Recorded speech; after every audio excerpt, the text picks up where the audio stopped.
Bonjour à tous et bienvenue à nouveau dans ce tutoriel de présentation de manuel d'utilisation de la nouvelle version du logiciel pour ADP.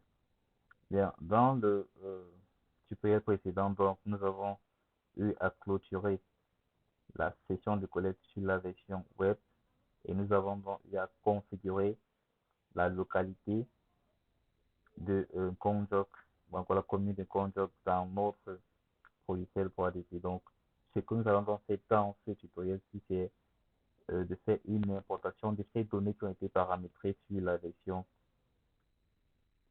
web pour pouvoir les avoir ici sur la version desktop et de commencer donc la saisie des données.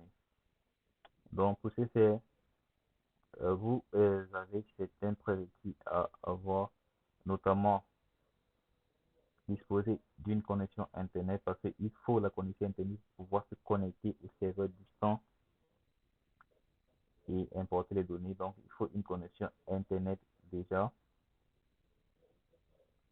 Et il faut se rassurer que la localité dans laquelle nous nous trouvons est bel et bien paramétrée là, quelle l'opération dont vous avez effectué précédemment. Donc, si ce n'est pas le cas, vous vérifiez la localité et vous vérifiez votre connexion Internet.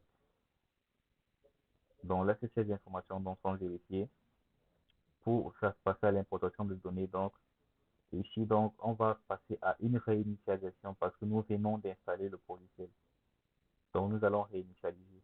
Réinitialiser, donc, consiste à vider tout ce qui est dans la base de données présentement et d'importer donc les nouvelles données de la version web concernant uniquement la commune de Conjoc. Donc, pour la réinitialisation, vous venez au menu consolidation de données, vous cliquez, vous descendez au quatrième menu qui est celui de réinitialisation. Donc, consolidation de données, ensuite réinitialisation. Donc, vous cliquez sur réinitialisation. Là, ça va vous présenter le formulaire euh, d'importation des données, encore le formulaire de réinitialisation de la nouvelle version du ProADP. Et dans ce formulaire, donc, il sera question pour nous de faire d'abord une connexion au serveur distant et par la suite, donc, de pouvoir réinitialiser. Donc, là, nous sommes dans le formulaire de réinitialisation de la base de données pour une synchronisation avec celle de la version web. Bien, nous avons donc deux options de, euh, de réinitialisation. Ça veut dire nous pouvons la réinitialiser à partir du serveur distant, c'est-à-dire nous avons besoin d'une connexion Internet qui est bien évidemment déjà vérifiée. À défaut, donc, nous pouvons faire une réinitialisation à partir d'un fichier local. Dans ce cas, donc, nous n'avons pas besoin de connexion Internet parce que nous allons tout simplement importer un fichier local qui se trouve dans notre machine.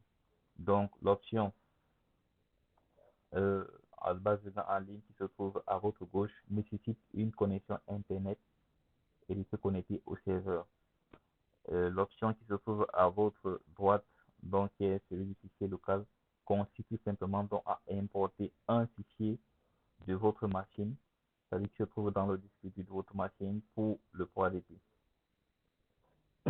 Bien, donc dans notre cas ici, nous allons donc utiliser la connexion au serveur distant. Donc, comme c'est bien l'onglet, l'option qui est choisie, qui est là en surveillance verte, nous allons cliquer sur le bouton connexion au serveur.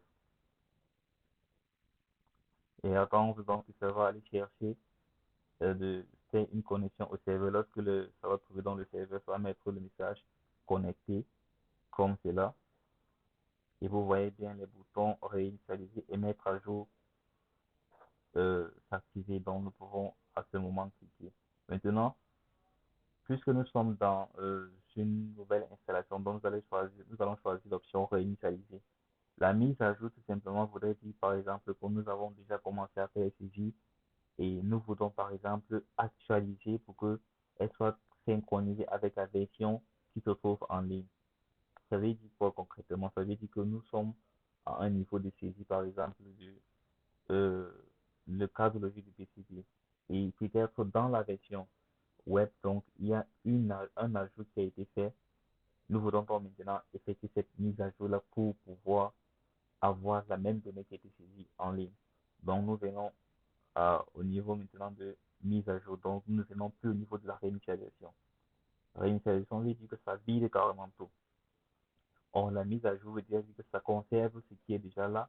Et s'il y a eu des ajouts, côté serveur, donc ça les ajoute dans la base de données locale, dans ce qui est déjà là.